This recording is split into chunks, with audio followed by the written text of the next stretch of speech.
everyone, welcome back. We're going to go through today's strength. So you're going to take a timer, set it for about 20 minutes, and you're going to cycle through 3 to 4 rounds of these movements. So we're going to start with 8 to 10 single leg Romanian deadlifts. All right, let's start on the left side. Most of you are going to be right dominant. So we'll start on the non-dominant side. If you know that you are left dominant, then you can start on that non-dominant right side. But I want you to take a slow descent on these single leg Romanian deadlifts. And because they're single leg, make sure you do some seesaws, hip cars to make sure that all that is activated before you get into these Romanian deadlifts. All right, so we have a couple options on the weights you're gonna use. You're gonna go 2 weights, 1 in each hand as you do those Romanian deadlifts. So the knees should be relatively straight, not locked out, soft knee, but a straight leg. And you're gonna focus on keeping that back flat and a very slow controlled descent. So we're looking at about 3 to 5 seconds to go down, and then you can bring it back up, right? Reset, keep that tight, slow descent. And depending on your flexibility, you're gonna go not as low if you're not as flexible. And don't worry too much about whether you're touching the ground. Do make sure that you're keeping that descent slow, you're keeping that leg pretty straight, and your back can remain flat. Anytime you're doing a single leg, single arm movement, really watch if you're not tilting to one side or the other. So we don't want to try to rotate the hips as much as possible. Keep those hips square. Your shoulders should remain square if you're kicking back. So keep that in mind as you go into these Romanian deadlifts. Another option is if you just want to have one heavier weight, you could have both hands on that heavier weight, or you could work a little bit more of your core and do an opposite stance with the side you're holding. So right arm, left leg, working that anti-rotation. Again, for that anti-rotation, you really want to watch for those shoulders and hips to stay square. All right, so 8 to 10 on one side, you're gonna switch side, do the same for the other leg. If you have a hard time balancing, you can take a staggered stance and go into those deadlifts. Or you could even hold on to something, but just hold on to it enough so that you are getting assistance as much as you need and you're not just relying and grabbing onto the wall or chair or whatever you got there.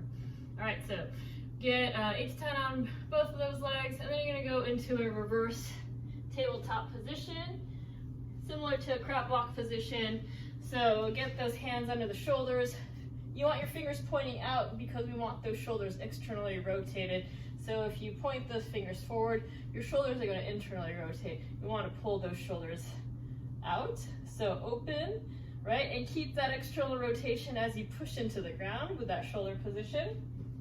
Knees are going to be bent, and like I said, push into the ground to activate the shoulders. Keep that chest out, squeeze those glutes, and push the hips up. Shoot for a straight line from the knees to the shoulders. And you're gonna squeeze and hold that tight position for 45 seconds to a minute.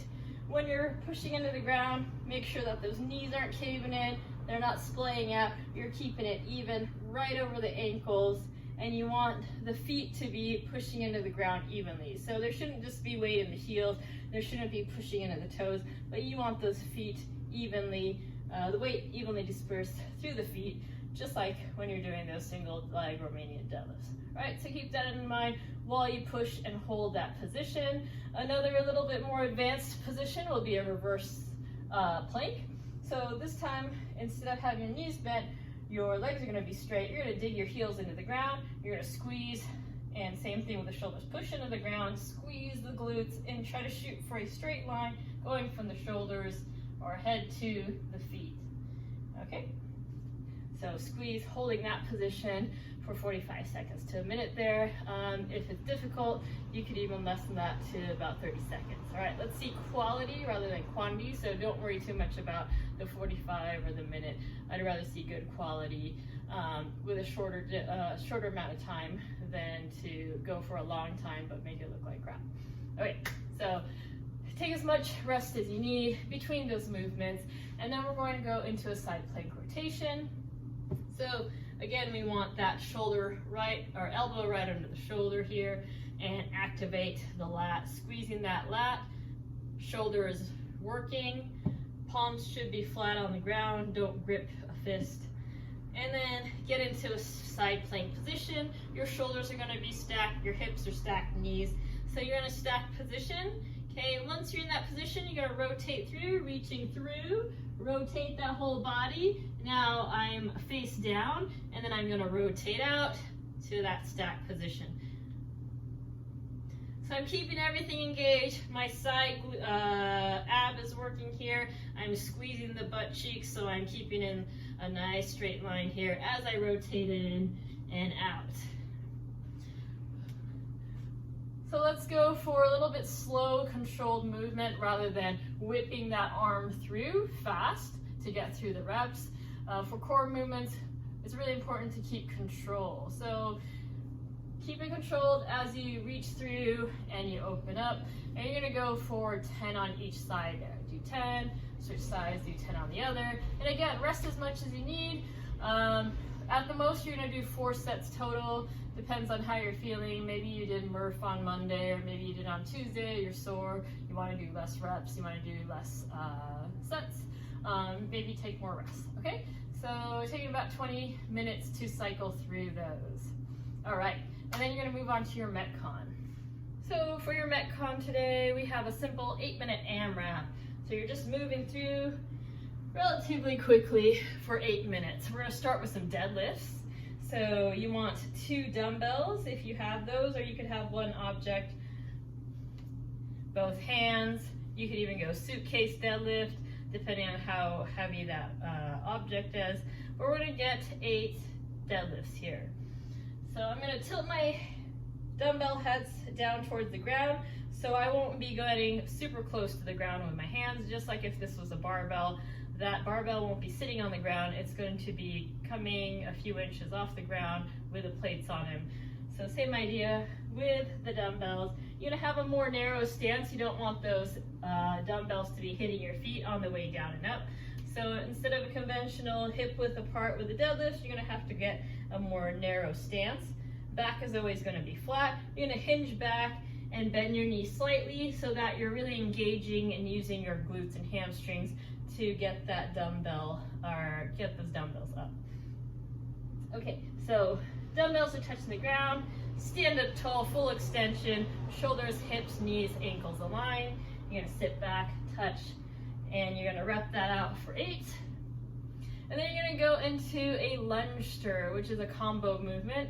We're gonna do a power clean so that the weights are at the shoulders.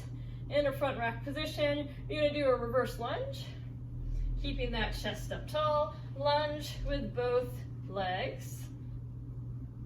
And then you're gonna go into a thruster. So you're gonna squat down and drive the weights up until everything is locked out at the top.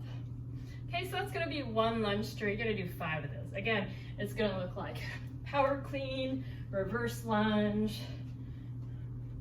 and then thruster.